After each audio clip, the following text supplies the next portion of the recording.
आज भर पी कि हम के सोचेगा, आज भर पी कि हम के सोचेगा।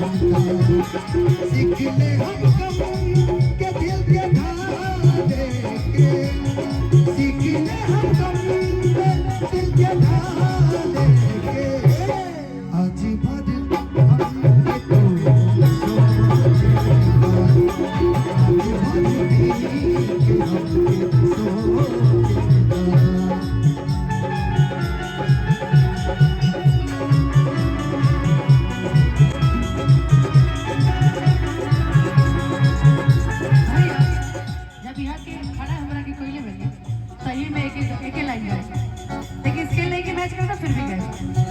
कर याद वो ज़माना मेरे प्यार का, दिल के सजा। कर याद वो ज़माना मेरे प्यार का, लूटना तो दिल के करार का। ओ जब दुनिया में, ओ जब दुनिया में मैं ना रहा, तो किसे बने करके ओ दिल तोड़ के हंसते हो मेरा वफाएं मेरी याद करोगे।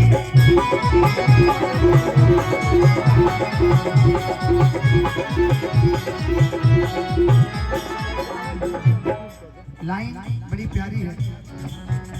जिंदगी के फैसला बाता तानी दिल के जज ले ली, खुदबानी हैरान बर्बाद न देली।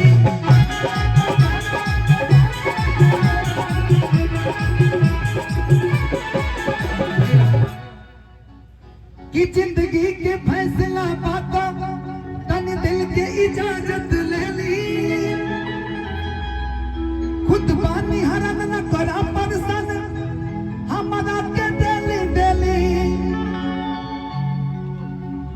तनी सजा हर के जान खो देता, तनी सजा हर के जान खो देता।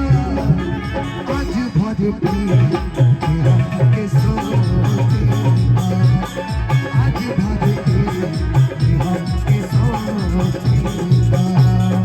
अखियाँ के लोर कहीं पहुँचेगा, अखियाँ के लोर कहीं पहुँचेगा।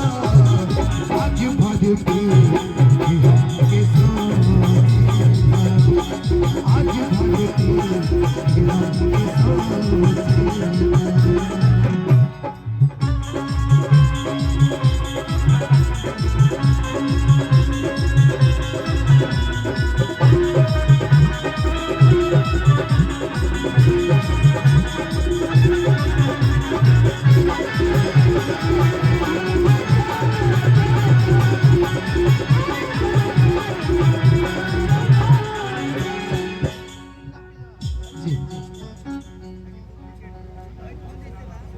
संदीप भैया भाभी मुखिया प्रत्याशी हमको दिया कि यहाँ की शुरुआत में लॉलीपॉप थमेनी चल गई। शुरुआत से संदीप भैया आपको पुरस्कार शायद नहीं दिए, मुझे दिए हैं, लेकिन फिर मैं ले लूंगा एक बार बुला करके। भूल के भी ना तो के भुलाइबो,